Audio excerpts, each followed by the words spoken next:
Everyone, कैसे हैं आप सभी को हमारे यूट्यूब चैनल पर स्वागत है। तो आज के वीडियो में मैं आप सभी को बताने वाला हूँ 10th क्लास का संस्कृत का चैप्टर नंबर 1 के बारे में। यानी कि 10th क्लास का जो हम लोग का संस्कृत का बुक है, उसका हम लोग आज पहला नंबर चैप्टर स्टार्ट करते हैं। यानी कि पहला नंबर चैप्टर है जो मंगलम पाठ को स्टार्ट करते हैं। तो उसको मंगलम पाठ को स्टार्ट करने से पहले आप सभी को एक मोटिवेशन सुनाना चाहता हूँ। यानी कि हो चुका आगाज रन का युग बदलने की तैयारी है, जीत उसी का होगा जिसका संघर्ष है जारी। तो चलिए सबसे पहले समझते हैं। यानी कि आज के वीडियो में मैं आपसे बताने वाला हूँ 10th क्लास के मंगलम पाठ के बारे में। तो देखिए, सबसे पहले समझते हैं कि मंगलम पाठ जो है हम लोग का संस्कृत का पहला नंबर चैप्टर होने वाला है। तो इसको समझने से पहले सबसे पहले इसके ऑब्जेक्टिव क्वेश्चन की तरफ रुख करते हैं। तो सबसे पहले समझते हैं कि मंगलम पाठ जो हम लोग का है, मंगलम पाठ किस ग्रंथ से संकलित है। तो मंगलम जो पाठ है वो हम लोग का उपनिषद से संकलित है। किससे है? उपनिषद से संकलित है। अगला नंबर है, दूसरा नंबर क्वेश्चन है कि मंगलम पाठ में कितने मंत्र संकलित हैं। जो हमारा मंगलम पाठ है उसमें कितने मंत्र संकलित हैं। तो इसमें मुख्य 5 मंगलम पाठ में 5 मंत्र संकलित हैं। कितने मंत्र संकलित है? 5 मंत्र संकलित है। अगला नंबर है कि मंगलम पाठ के रचनाकार कौन है। यानी जो मंगलम पाठ है, जो हम लोग का पहला नंबर चैप्टर है मंगलम पाठ, उसके रचनाकार कौन है? तो वेद व्यास। उसके रचनाकार कौन है? वेद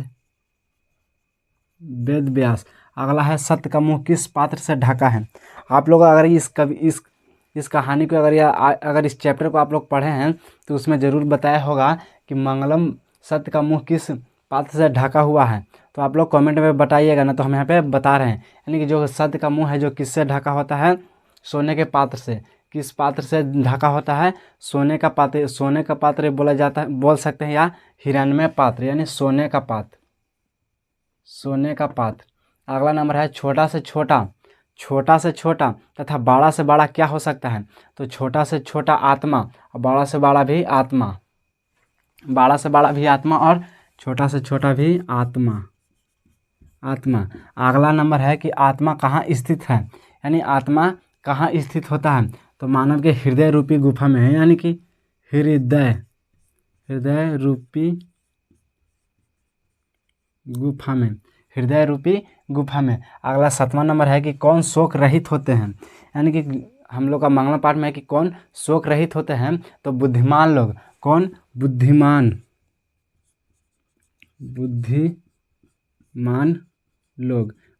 लोग शोक रहित होते हैं। अगला नंबर देखिए, किसकी जीत होती है। अगला है कि किसकी जीत होती है। तो सत्य की जीत होती है। अगला है किसकी हार होती है। असत्य की हार होती है। अगला है देवलोक में किसका खजाना है। यानी कि जो हम लोग मंगलम पाठ है उसमें कहा गया है कि देवलोक में किसका खजाना है। तो देवलोक में सत्य का खजाना है। अगला नंबर है कि सबसे बड़ा निधा कौन है। यानी यहाँ लौक रहा होगा, नहीं तो हम यहाँ पे पढ़ के बताते हैं।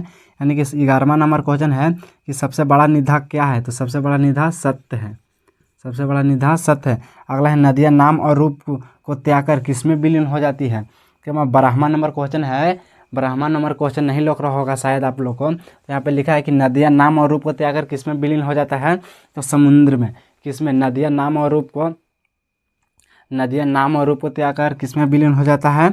समुद्र में। किसमें हो जाता है? समुद्र में। और विद्वान लोग नाम और रूप को त्याग कर किसमें हो जाते हैं? परमात्मा। कौन अंधकार को दूर करता है। तो प्रकाश। कौन अंधकार को दूर करता है। तो आप लोग को जो हम मंगलम पाठ में जो हमारा ऑब्जेक्टिव क्वेश्चन बन सकता है उसको हमने इस तरह से लिखा दिए। इस तरह इस पार्टी को इधर को हमने आपको बताए। यानी मंगलम पाठ में कितने ऑब्जेक्टिव क्वेश्चन बन सकते हैं। इसे हम लोग का हर एक एग्जाम में 5 से 4 नंबर का क्वेश्चन पूछा जाता है। यानी सबसे पहला नंबर है कि मंगलम पाठ के किस ग्रंथ से संकलित है। तो उपनिषद। मंगलम पाठ में कितने मंत्र है। तो 5। मंगलम पाठ के रचनाकार कौन है? वेद व्यास। सत्य का मुंह किस पात्र से ढका है। हिरण्मय पात्र। और या सोने के पात्र से छोटा और बड़ा से बड़ा क्या होता है? तो आत्मा। छोटा से छोटा और बड़ा से बड़ा क्या होता है? आत्मा। कौन शोक रहित होते हैं? तो बुद्धिमान लोग। किसकी जीत होती है? सत्य की। किसकी हार होती है? असत्य की। देवलोक में किसका खजाना है? सत्य के। सबसे बड़ा निधा कौन सा है? सत्य। सबसे नदियाँ नाम और रूप को त्याग कर किसमें विलीन हो जाता है?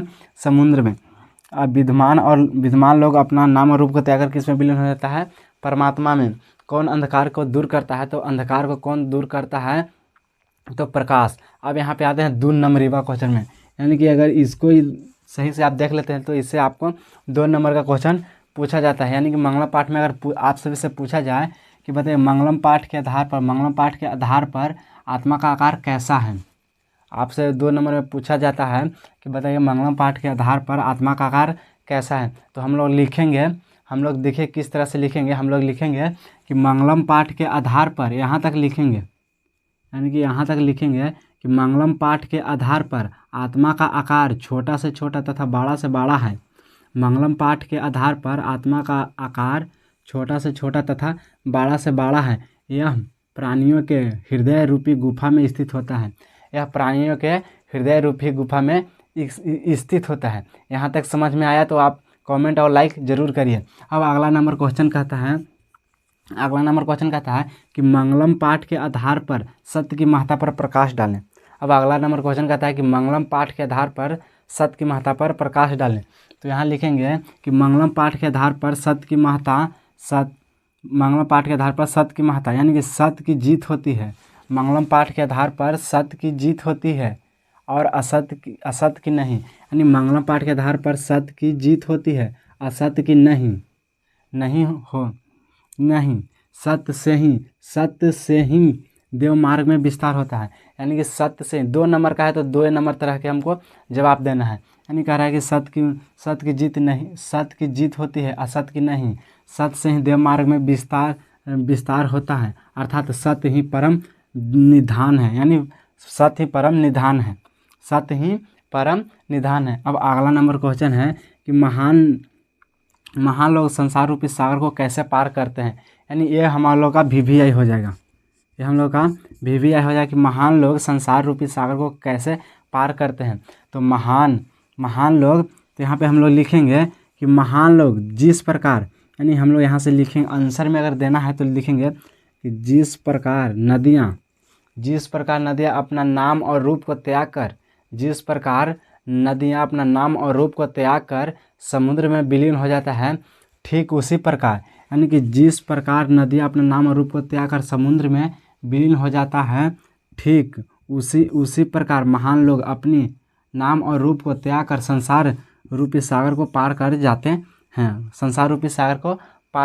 एक बार फिर से समझते हैं कि कह रहा है क्वेश्चन कि महान लोग संसार रूपी सागर को किस तरह पार करते हैं। यानी महान लोग संसार रूपी सागर को किस तरह पार करते हैं, तो जिस प्रकार नदियाँ नाम और रूप को त्याग कर समुद्र में विलीन हो जाता है, ठीक उसी प्रकार महान लोग अपनी नाम और रूप को त्याग कर संसार रूपी सागर को पार कर जाते हैं। अब अगला नंबर क्वेश्चन है, ये भी हम लोग का VVI होने वाला है। तो ये कह रहा है कि मंगलम पाठ में किस किस उपनिषद से संकलित है। मंगलम पाठ किस किस उपनिषद से संकलित है।